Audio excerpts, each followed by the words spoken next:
Unasikia familia? Kuna story kidogo nataka niwasimulie, sababu kuna baadhi ya watu tunapoelekeza kuwa ili uweze kupata hela lazima uwe na maamuzi yako. Kwenye maamuzi kuna kitu kinaitwa risky. No risky, you are the poverty. Kuna jamaa mmoja hivi alikuwa anauzaga keki miaka ya nyuma huko Ugiriki. Huyo jamaa waga ana ndoto za kukutana na tajiri mmoja alikuwa anaitwa Aristotle. Ana Aristotle mnayemjua nyinyi wa Bongo. Mama mmoja Ugiriki alikuwa anaitwa Aristotle. Huyo jamaa alikuwa ni tajiri sana, alikuwa na pesa ndefu. Unafahamu pesa ndefu? Yaani dunia nzima ilikuwa inamfahamu huyo jamaa Aristotle. Huyo jamaa alikuwa anauza keki, alikuwa tamani sana kukutana na Aristotle. Sasa siku moja alipokutana naye, dhumuni ya kukutana na Aristotle, amuungishe tu zile keki zake ambazo anauza. Huyo jamaa alikuwa anatengeneza keki na kuuza. Kwa hiyo amuungishe tu zile keki zake, yake itakuwa imekaa fresh. Sasa yule jamaa akiwa amekutana na Aristotle akamwambia, tajiri samani, naomba siku ya leo ionekane umekula chakula ambacho nimekipika, niungishe maana yake. Aristotle akasema, nataka mimi nikuungishe keki zako. Aristotle alichokifanya akachukua shilingi, yaani mfano kama si Tanzania ile 500 200, akaishika akacha juu akaibamiza kwenye meza. Alipoibamiza alimwambia yule jamaa, mimi namiliki utajiri ni 90%. 50% ya utajiri wangu nitakupa wewe. Ukipatia hapa, lakini na wewe unawekeza hizo keki zako ambazo siku ya leo unaziuza. Ukiweza kupatia, kwa sababu shilingi inakuwa ina kichwa na mwenge. Wanasema hapa kuna kichwa na mwenge. Otea, ni kati ya kichwa au mwenge kipi ambacho kitatangulia kuonekana?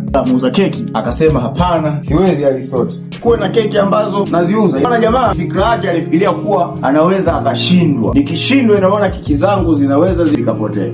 Lakini tajiri Aristotle alikubali kuwekeza 50% ya mali zake kwa ajili ya huyu fukara muuza keki. Sifundishi watu wa beti, hapana. Maana yake ni ukiwa huna uwezo wa kuriski mali yako yoyote ile ili ya kukipambania kitu ambacho kwa uhakika kwa kina uwezo wa kukupa mafanikio, ni ngumu kutajirika. Yaani wewe maisha yako yote utakuwa fukara. Jambo lingine, ili uweze kufanikiwa, jitahidi kuwa na maamuzi magumu. Aristotle aliweza kuwekeza 50% ya mali zake kwa ajili ya kumsaidia. Aristotle aliamini kuwa huyu fukara hawezi, atashinda nani? Aristotle. Fukara akaamini kuwa hapa nitashinda, kwa hiyo siwezi kubeti keki zangu. Tumalizie story. Namwambia wewe utakuwa muuza keki daima maisha yako yote, hauwezi kuja kuwa na mafanikio kama ya Mr. Don G. Achana na Aristotle. Kama huna uwezo wa kuriski, huwezi kuwa na mafanikio maisha yako yote. Tutakuzika na jeneza la F70.